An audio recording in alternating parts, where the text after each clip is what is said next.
India, सच सबसे पहले सबसे तेज।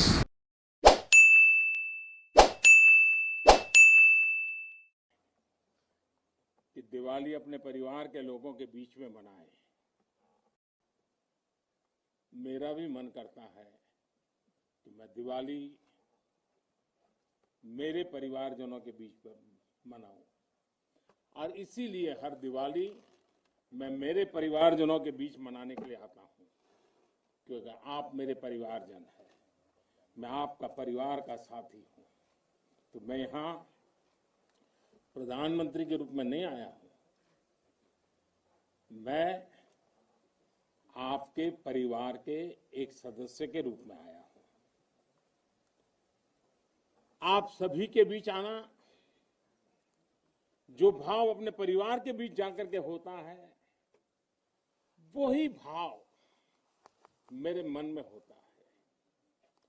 और जब से मैं इस संवैधानिक जिम्मेवारी को संभाल रहा हूं, आज उसको 20 साल से भी अधिक समय हो गया। बहुत लंबे अरसे तक मुझे देशवासियों ने इस प्रकार की सेवा का मौका दिया। पहले गुजरात वालों ने दिया, अब देशवासियों ने दिया। लेकिन मैंने हर दिवाली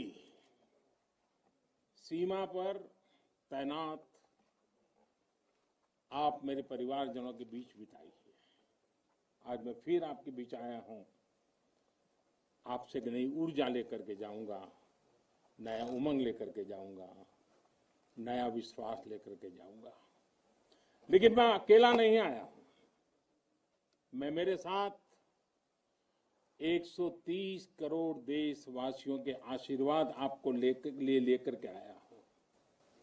ढेर सारा आशीर्वाद लेकर के आया हूं आपके लिए। आज शाम को दिवाली पर एक दिया आपकी वीरता को, आपके शौर्य को, आपके पराक्रम को, आपकी त्याग और तपस्या के नाम पर, और जो लोग देश की रक्षा में जुटे हुए हैं, ऐसे आप सबके लिए हिंदुस्तान का हर नागरिक वो दिए की ज्योत के साथ आपको अनेक अनेक शुभकामनाएं भी देता रहेगा।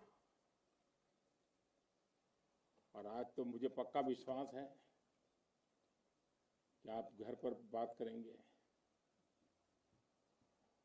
हो सका तो फोटो भी भेज देंगे, और मुझे पक्का विश्वास है आप कहेंगे हाँ यार इस बार तो दिवाली कुछ और थी, कहेंगे ना। देखिए आप रिलैक्स हो जाइए, आप कोई आपको देखते नहीं है, आप चिंता मत कीजिए।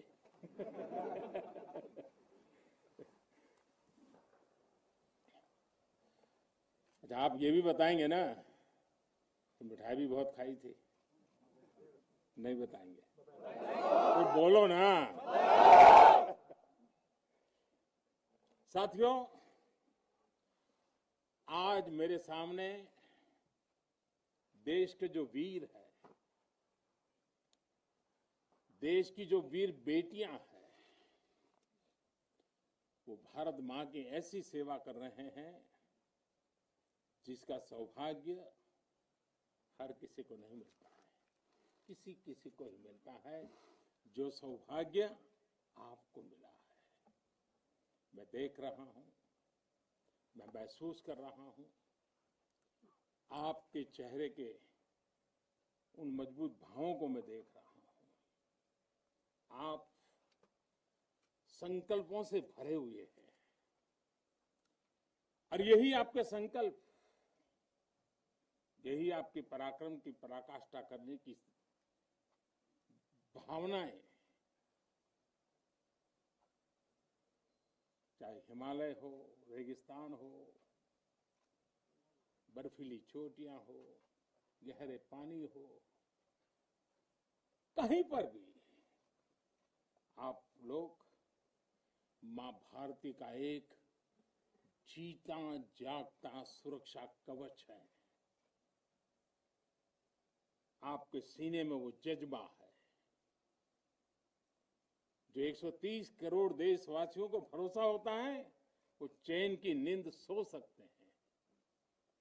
आपके सामर्थ्य से देश में शांति और सुरक्षा, एक निश्चिंतता होती है, एक विश्वास होता है। आपके पराक्रम की वजह से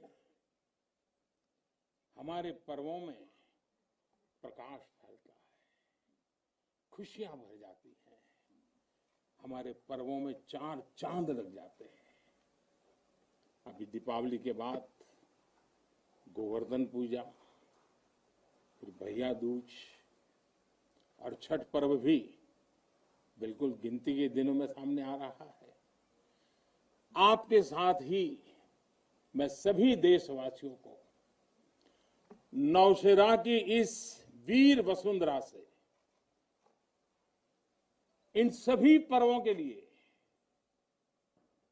देशवासियों को भी बहुत बहुत शुभकामनाएं देता हूं। देश के अन्य हिस्सों में बड़ी संख्या में लोग आज दिवाली का जब दूसरा दिन होता है तो नववर्ष की भी शुरुआत करते हैं, और हमारे यहाँ तो हिसाब किताब भी दिवाली से पूरा होता है और दिवाली के दूसरे दिन से शुरू होता है। खास करके गुजरात में कल नया साल होता है। तो मैं आज नौशेरा की इस वीर भूमि से गुजरात के लोगों को भी और जहां जहां नववर्ष मनाते हैं उन सबको भी अनेक अनेक मंगल कामनाएं उनके लिए देता हूं। साथियों, जब मैं यहां नौशेरा की पवित्र भूमि पर उतरा, यहां की मिट्टी का स्पर्श किया, तो एक अलग ही भावना, एक अलग ही रोमांच से मेरा मन भर गया। यहां का इतिहास भारतीय सेना की वीरता का जयघोष करता है। हर चोटी से उस जयघोष सुनाई देता है। यहां का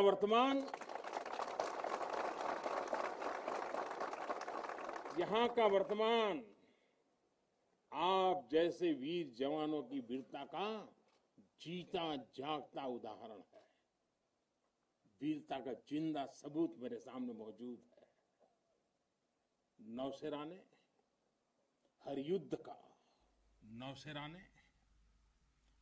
का, हर छद्म का, हर षड्यंत्र का माकूल जवाब देकर कश्मीर और श्रीनगर के प्रहरी का काम किया है। आजादी के तुरंत बाद ही दुश्मनों ने इस पर नजर खड़ा करके रखी हुई थी। नौशेरा पर हमला हुआ, दुश्मनों ने ऊंचाई पर बैठकर इस पर कब्जा जमाने की कोशिश की, और अभी जो मुझे पूरा वृत्त वीडियो समेत सारी चीजें मुझे देखना समझने का मौका मिला, और मुझे खुशी है कि नौशेरा के जाबाजों के शौर्य के सामने सारी साजिश से धरी की धरी रह गई। दोस्तों, भारत माता की जय! भारत माता की जय! भारत माता की जय! भारतीय सेना की ताकत क्या होती है, इसका एहसास दुश्मन को शुरुआत के दिनों में ही लग गया था जी। मैं नमन करता हूं नौशेरा के शेर ब्रिगेडियर मोहम्मद उस्मान को, नायक जदुनाथ सिंह जी को, जिन्होंने देश की रक्षा के लिए अपना सर्वोच्च बलिदान दिया। मैं प्रणाम करता हूं लेफ्टिनेंट आर राणे को, जिन्होंने भारतीय सेना की जीत का रास्ता प्रशस्त किया था। ऐसे कितने ही वीरों ने नौशेरा की इस धरती पर गर्व की गाथाएं लिखी, अपने रक्त से लिखी हैं, अपने पराक्रम से लिखी हैं, अपने पुरुषार्थ से लिखी हैं, देश के लिए जीने मरने के संकल्पों से लिखी है। अभी मुझे, ये मेरा सौभाग्य था कि दिवाली के इस पवित्र त्योहार पर मुझे आज दो ऐसे महापुरुषों के आशीर्वाद प्राप्त करने का सौभाग्य मिला मेरे जीवन में एक प्रकार से अनमोल विरासत है।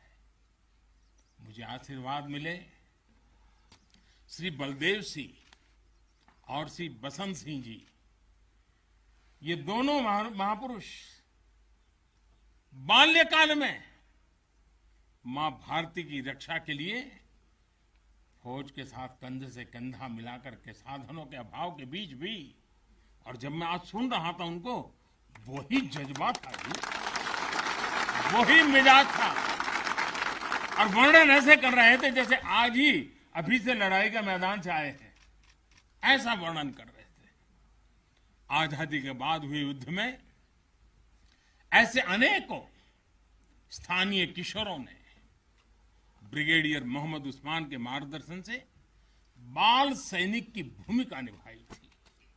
उन्होंने अपने जीवन की परवाह न करते हुए उतनी कम उम्र में देश की सेना के साथ कंधे से कंधा मिलाकर के काम किया था, सेना की मदद की थी। नौशेरा के शौर्य का यह सिलसिला तब से जो शुरू हुआ, न कभी रुका है न कभी झुका है। यही तो नौशेरा है।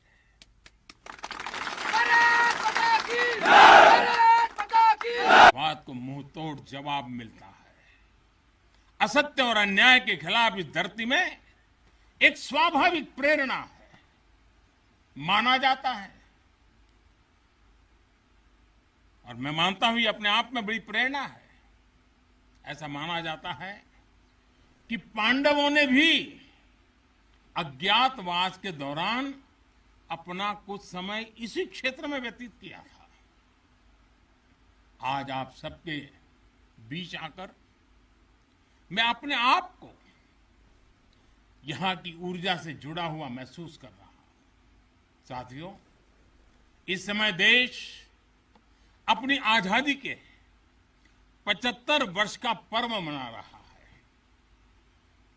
आजादी का अमृत महोत्सव गुलामी के लंबे कालखंड में असंख्य बलिदान देकर हमने ये आजादी हासिल की है।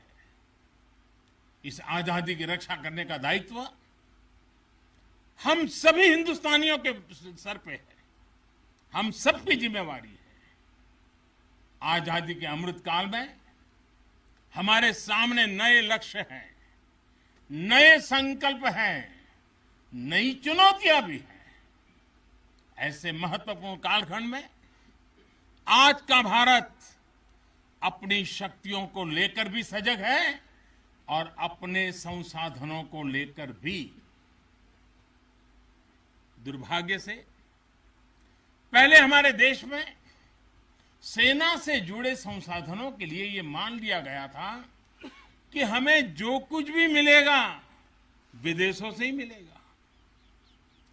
हमें टेक्नोलॉजी के मामले में झुकना पड़ता था, ज्यादा पैसे खर्च करने पड़ते थे।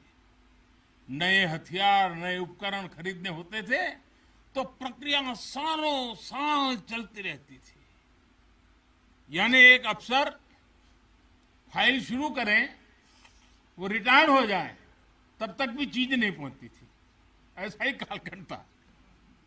नतीजा ये कि जरूरत के समय हथियार फिर आपाधापी में खरीदे जाते थे।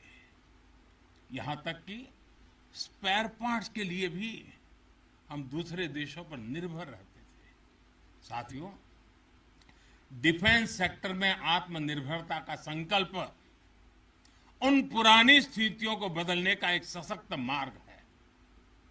देश के रक्षा खर्च के लिए जो बजट होता है, अब उसका करीब 65% देश के भीतर ही खरीदी पर खर्च हो रहा है। हमारे देश ये सब कर सकता है, करके दिखाया है। एक अभूतपूर्व कदम उठाते हुए अब भारत ने ये भी तय किया है कि 200 से ज्यादा साजो सामान और उपकरण अब देश के भीतर ही खरीदे जाएंगे। आत्मनिर्भर भारत का यही तो संकल्प है। अगले कुछ महीनों में इसमें और सामान जुड़ने वाले हैं। देश को आत्मनिर्भर बनाने वाली ये पॉजिटिव लिस्ट और लंबी हो जाएगी। इससे देश का डिफेंस सेक्टर मजबूत होगा, नए नए हथियारों उपकरणों के निर्माण के लिए निवेश बढ़ेगा। साथियों, आज हमारे देश के भीतर अर्जुन टैंक बन रहे हैं, तेजस जैसे अत्याधुनिक लाइट कॉम्पैक्ट एयरक्राफ्ट बन रहे हैं।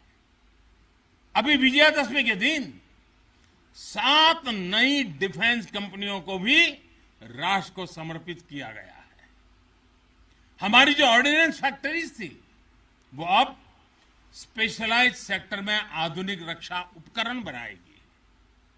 आज हमारा प्राइवेट सेक्टर भी राष्ट्र रक्षा के संकल्प का सारथी बन रहा है। हमारे कई नए डिफेंस स्टार्टअप्स आज अपना परचम लहरा रहे हैं। हमारे नौजवान 20, 22, 25 साल के नौजवान क्या क्या चीजें लेकर के आ रहे हैं, गर्व होता है। साथियों, उत्तर प्रदेश और तमिलनाडु में बन रहे डिफेंस कॉरिडोर इस स्पीड को और तेज करने वाले हैं। ये सारे कदम जो आज हम उठा रहे हैं वो भारत के सामर्थ्य के साथ साथ डिफेंस एक्सपोर्टर के रूप में हमारी पहचान को भी सशक्त करने वाले हैं। साथियों, हमारे शास्त्रों में कहा गया है, को अति भारः समर्था नाम, यानी जो समर्थ होता है उसके लिए अति भार मायने नहीं रखता, वो सहज ही अपने संकल्पों को सिद्ध करता है।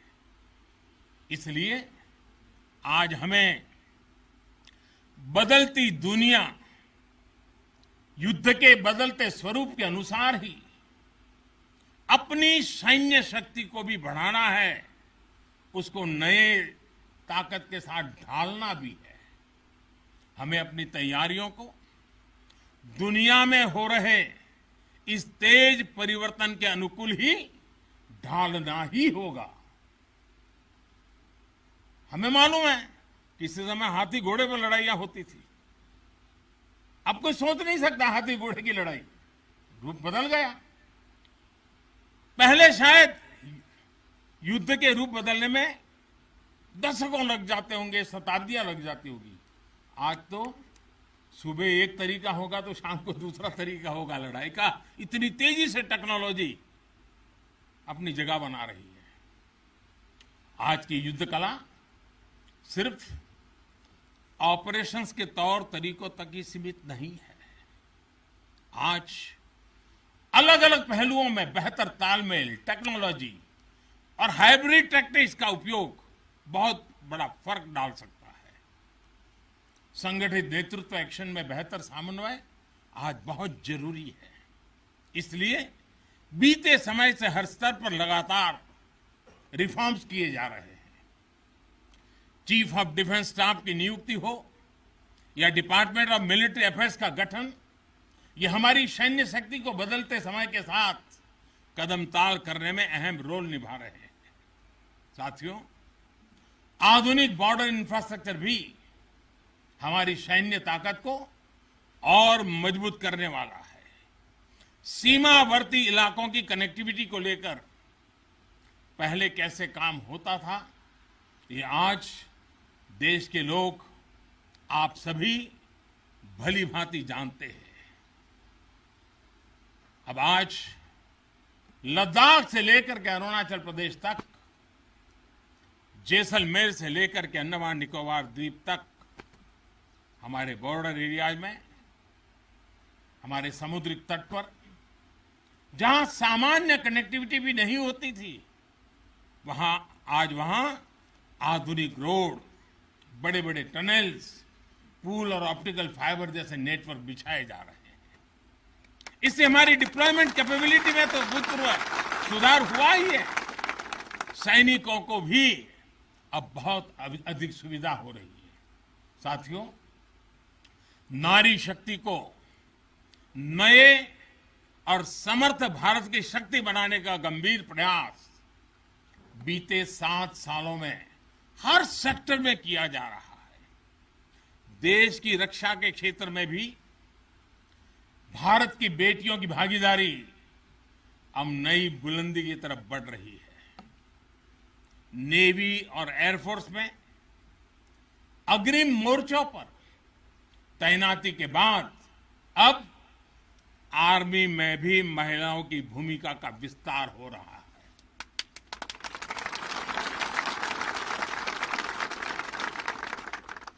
मिलिट्री पुलिस के द्वारा बेटियों के लिए खोलने के बाद अब महिला अफसरों को परमानेंट कमीशन देना इसी भागीदारी के विस्तार का ही हिस्सा है। अब बेटियों के लिए नेशनल डिफेंस एकेडमी, राष्ट्रीय मिलिट्री स्कूल और राष्ट्रीय इंडियन मिलिट्री कॉलेज जैसे देश के प्रीमियर मिलिट्री संस्थानों के दरवाजे खोले जा रहे हैं।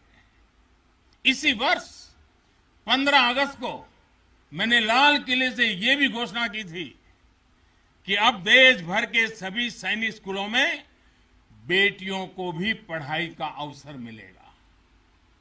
इस पर भी तेजी से काम शुरू हो गया है।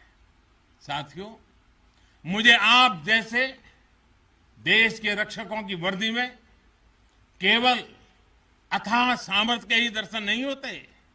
मैं जब आपको देखता हूं तो मुझे दर्शन होते हैं अटल सेवा भाव के, अडिग संकल्प शक्ति के और अतुलनीय संवेदनशीलता के। इसलिए भारत की सेना दुनिया की किसी भी दूसरी सेना से अलग है। उसकी एक अलग पहचान है। अब विश्व की शीर्ष सेनाओं की तरफ एक प्रोफेशनल फोर्स तो है ही, लेकिन आपके मानवीय मूल्य, आपके भारतीय संस्कार आपको औरों से अलग एक असाधारण व्यक्तित्व के धनी बनाते हैं। आपके लिए सेना में आना एक नौकरी नहीं है। पहली तारीख को तनख्वाह आएगा इसके लिए नहीं आए आप लोग। आपके लिए सेना में आना एक साधना है, साधना। जैसे कभी ऋषि मुनि साधना करते थे ना, मैं आपके हर एक के भीतर वो साधक का रूप देख रहा हूं। और आप मां भारती की साधना कर रहे हैं। आप जीवन को उस ऊंचाई पर ले जा रहे हैं कि जिसमें 130 करोड़ देशवासियों की जिंदगी जैसे आपके भीतर समाहित हो जाती है। ये साधना का मार्ग है।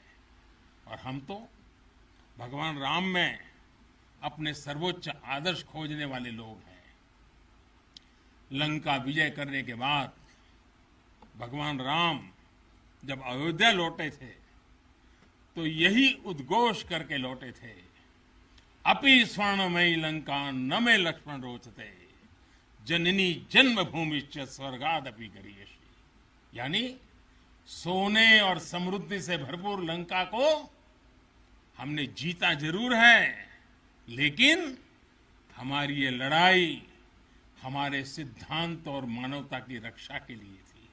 हमारे लिए तो हमारी जन्मभूमि हमारी है, हमें वहीं लौटकर उसी के लिए जीना है। भारत माता की जय, भारत माता की जय, भारत माता की जय। और इसलिए जब प्रभु राम लौटकर आए तो पूरी अयोध्या ने उनका स्वागत एक मां के रूप में किया। अयोध्या के हर नर नारी ने, यहां तक कि पूरे भारतवर्ष ने दिवाली का आयोजन कर दिया। यही भाव हमें औरों से अलग बनाता है। हमारी यही उदात्त भावना हमें मानवीय मूल्यों के उस अमर शिखर पर विराजमान करती है जो समय के कोलाहल में, सभ्यताओं के हलचल में भी अड़िग रहती है। इतिहास बनते हैं, इतिहास बिगड़ते हैं, सत्ताएं आती हैं, सत्ताएं जाती है, साम्राज्य आसमान छूते हैं, ढहते हैं, लेकिन भारत हजारों साल पहले भी अमर था।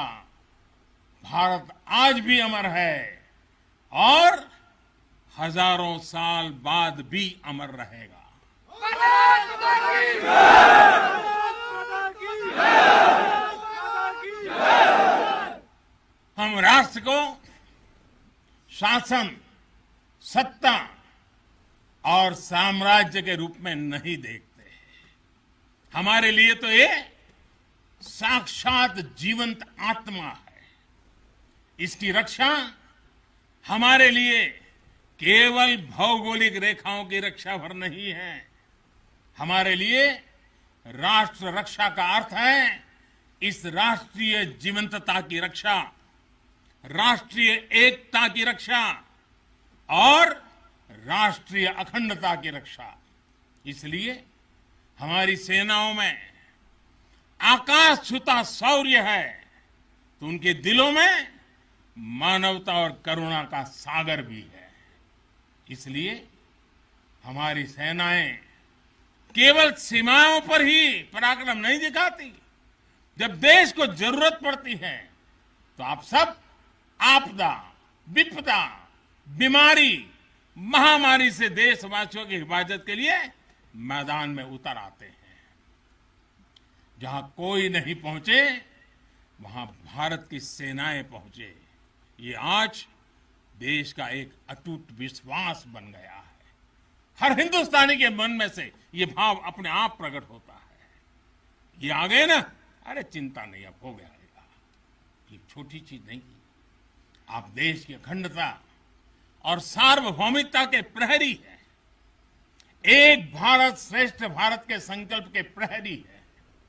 मुझे पूरा भरोसा है कि आपके शौर्य की प्रेरणा से हम अपने भारत को शीर्ष ऊंचाइयों तक लेकर जाएंगे।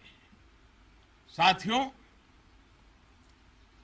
दीपावली की आपको भी शुभकामना है, आपके परिवारजनों को शुभकामना है और आप जैसे वीर बेटे बेटियों को जन्म देने वाली उन माताओं को भी मेरे प्रणाम है।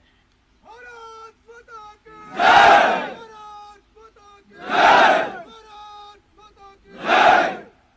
मैं फिर एक बार आप सबको दीपावली की अनेक अनेक शुभकामनाएं देता हूं। मेरे साथ पूरी ताकत से बोलिए, भारत माता की जय! भारत माता की जय! भारत। धन्यवाद।